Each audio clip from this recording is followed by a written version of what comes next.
Servus Männer, it's Red Pill Germany again. Today I want to bring to your attention an important story from Germany that just illustrates very well how our society works, and especially I talked a lot in my previous videos already about our public broadcasting service. I would call it state news, state media, but officially it is public broadcasting like the BBC.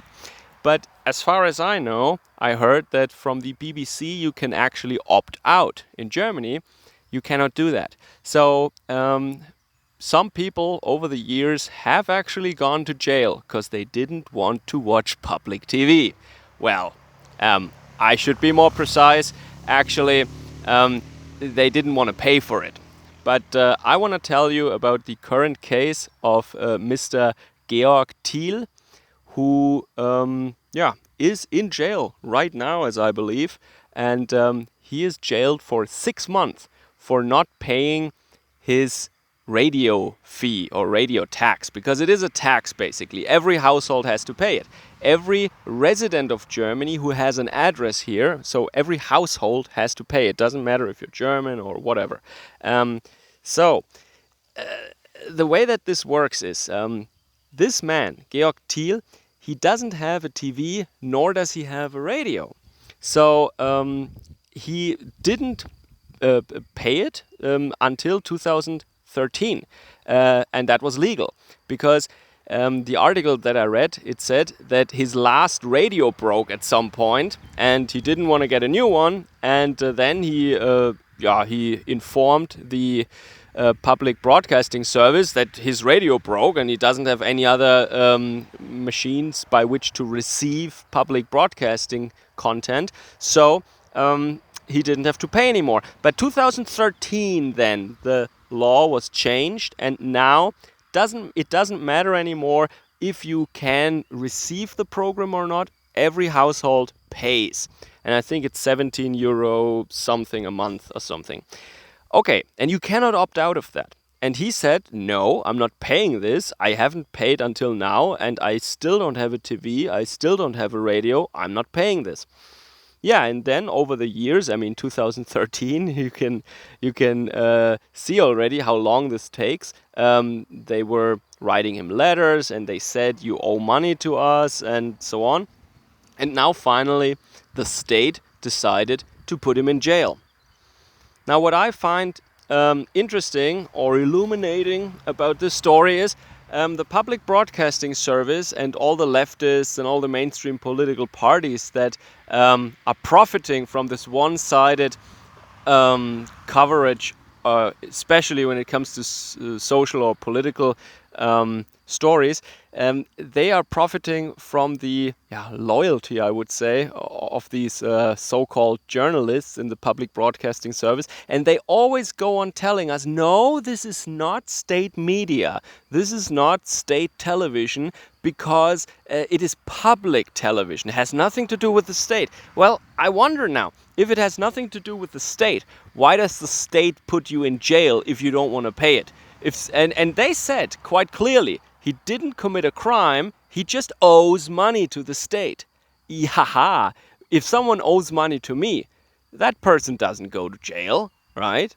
So if someone owes money to the public broadcasting service, why should they go to jail if that's not state media? They always say, oh, we have nothing to do with the state, or we're public, we're independent. And on paper, or what they always say, is the idea is that like these evil rich people and these advertising agencies and these global corporations, that they cannot influence the media coverage and the broadcasting. And that is why we need independent public broadcasting. Yeah, but they're not independent. They are, of course, dependent on the state, as we can see now, because without the enforcement, without the power of the state, nobody would pay this stuff anymore, right? And the state, well, it takes a while, as we can see, since 2013 it took now, but eventually, in the end, you go to jail, right? And I read that Georg Thiel is now on a hunger strike, and he will be jailed for 6 months. And one of the key points was that the state wanted to know his, how should I say that, his assets. So all his belongings. Just like if you want to apply for welfare, then you must, as a German at least, as a foreigner, not really, I think, but then you must tell the state exactly what bank accounts you have, what real estate you own, what possessions of value you have, basically. Also cars and furniture, everything. You have to tell them everything. And they wanted to know the same from him. So I don't think I think this guy has a job. This guy is not in poverty or something. He just doesn't want to pay it because he doesn't have a TV or a radio. So, and he doesn't want to, disclose his or to share this information about his wealth, about his assets with the state. He's denying that. He's refusing to disclose this information. And that is why they put him in jail. They said, hey, if you showed us that you don't have any money. But the point is, I mean, I'm pretty sure he has money because he has a job. I don't think he's unemployed, but it doesn't matter. Even unemployed people can have some wealth. It doesn't matter. But I think the government has no right to know these things because the point is, he doesn't say he doesn't have any money. He doesn't say I'm too poor. He says he doesn't want to pay on principle. This is how I read the story, at least. And I don't think in such a case the state should have the power to do that. And I think one should have the right to opt out of this service. Yeah, that you don't want to pay anymore and then you can't receive it anymore. I mean, they should make it like pay-per-view, like these sports channels or something, that you only pay for it if you actually want to use the program, if you want to receive it, if you want to listen to it on the radio, if you want to watch it on TV, if you want to go to these websites. They should create an account, or they should create some kind of a service, some kind of a subscription service like Netflix or something, and you can have an account number there, and then you can access this material if you choose to do so. And I would not do that, quite frankly.